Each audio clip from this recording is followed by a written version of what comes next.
I have been reminded by our producers that I failed in the last spot to ask the real man to stand up, who of course was Mr. Thornton. He was number one, but it seemed rather obvious to me once you saw the kids, you knew who the daddy was, and so we didn't have to bother with that.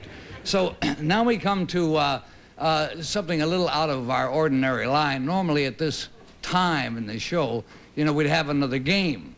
We'd have something probably cultural. We'd have something like a 9-year-old genius boy who put together a hydrogen bomb in his own basement, thus becoming the first kid on his block to be the last kid on his block.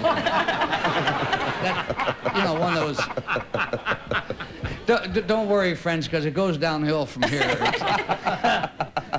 But I asked if I could drop by today and spend a few minutes just chatting and reminiscing and explaining a few things, and particularly explaining a few things, because several months ago, some of you may have noticed that I suddenly just disappeared from this show.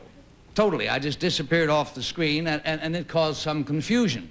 And we've been getting all kind of mail from people, a lot of them wanting to know if I'm still alive, and those of you who have very good seats and who are sitting down front can see that more or less I am alive. And I'm well. I'm doing all the things I used to do. I sail, I snorkel. Yesterday I knocked over a little old lady with my skateboard. So I'm in good shape. And other people wrote in, they thought maybe I'd had an accident. They thought maybe I was practicing a magic trick for the show, and I accidentally disappeared up my own sleeve.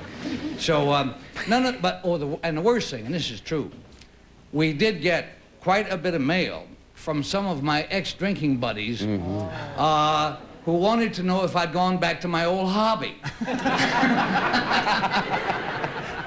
That was my favorite brand. It was called Old Hobby, and it got me into all kinds of trouble, and I'm happy to tell you that that is not the case at all. So if that is not the case, then the question is, where have I been? Well, some months ago, I was suddenly diagnosed by the doctors as having a no-no in my throat, one of the baddies, you know. And so literally on a few days' notice, I was in a hospital, and they got a surgeon down who practiced his needlepoint on my pharynx. That's all right to say, isn't it? Yes. Pharynx. Okay, yeah, it's next to your larynx and somewhere between your ears. It's back in there. But anyhow, as a result of that, I could not talk for a couple of months, or at least not very well. So, thankfully, a couple of very good friends of mine filled in for me, starting with little buddy Bill Cullen, and then big buddy Joe Garagiola. And for a while, we didn't know what it was going to be temporary or what it was going to be. But anyhow, as I was lying there in a hospital, suddenly I thought to myself, maybe somebody's giving me a message. Maybe after 42 years of broadcasting, anything beyond that is just plain greed. See? So I decided maybe what I should do is hang up my gloves. And so I have. I have retired, and I am retired right now. I assume I'm not being paid for this show. Right, you assume correctly. Yeah. Good assumption. Brilliant assumption. Yeah, the management has not changed. No, so this is a freebie all the way around. But I did want to, now then of course following that came the question, okay, if I'm going to retire, which I did, then we're going to need somebody else in this spot.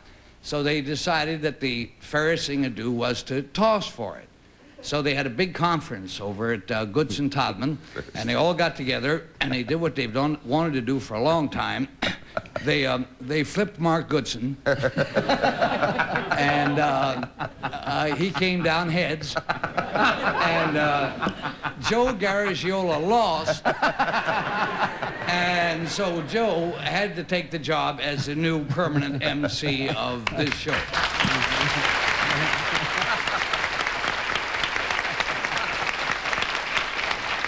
Great. Bill Cullen continues to have the luck of the hour. He sits there with the pretty girls and makes all the nasty remarks. So I think that pretty much cleans up what I really wanted to say. And I thought that if we had any time left, if I haven't talked us out of everything, that we can, you're kidding, 2 minutes? Gabby today, Boy, aren't you? I tell you, let my mouth loose, Boy. it goes. Yeah. Let's just yak up. Kitty, you do a lot of lecture tours, and Yes. you go to the colleges and so forth. What do people ask you most about? Mostly about the show. They ask me if I wear my own clothes and where I get them from.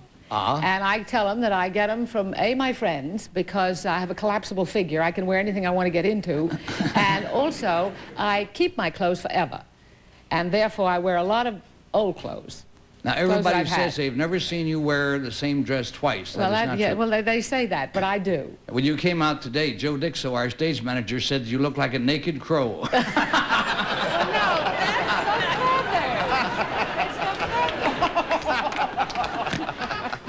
You kind of have to know Joe Dixon, and if you get a chance, avoid it. Yeah, right. Peggy, how about you, honey? What one thing stands out for the past 8 years in your mind? Oh, well, what they ask me about the people on the show is what do they really like, and I say they're like what you see. But what really the thing I've gotten most out of this show is it's an education. I meet all kinds of people, like from the lowest to the, people who've done time in the slam to presidents of companies, and I mean, and heads of state, and it's been a most wonderful experience that way. I mean, I'm never shy, and I don't think I started out shy, but now I can say hello to the devil himself. I'm not fazed. And I have never seen you phased in my entire life. Bill Cullen. Well, the easiest thing about this show to me, sitting here, is of all the shows I've done in my entire life, and I don't have 42 years, but I'm getting there. Yeah. This is the easiest. This is one show where you don't have to do anything, and the money is, well, I mean, it's okay. You can live on it. The question I'm asked all the time is, well, I hope so. Look at my... no, the question is, what is Garry like? And I tell him that he's loving, fine, a good, genuine guy to work with, and a peach of a fella. I figure if they really want to find out the truth, they'll get it from somebody else. I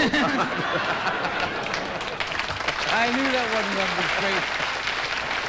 Joe, I have just been given the signal. I saw it, Garry. But you're going to have lots of months and lots of years. I just want to say I'm glad that you're feeling good and you're doing what you want to do, because that's what we pray I feel for. great. I really do.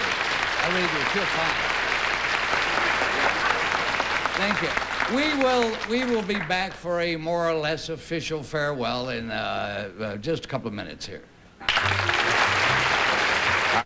What can I do to help save the Whammy? It's simple. Watch Whammy, the all-new Press Your Luck. If you don't watch, Whammy disappears. So please keep watching. I'll tell you, I'd stay here and talk all day if they let me, Joe. I want to wish you all the luck in the world, and I'm sorry I have to leave. I have a very important business date. Right now I'm leaving. I have a luncheon date. Xavier Hollander and I are opening a tattoo parlor. So I'll see you around. Thank you.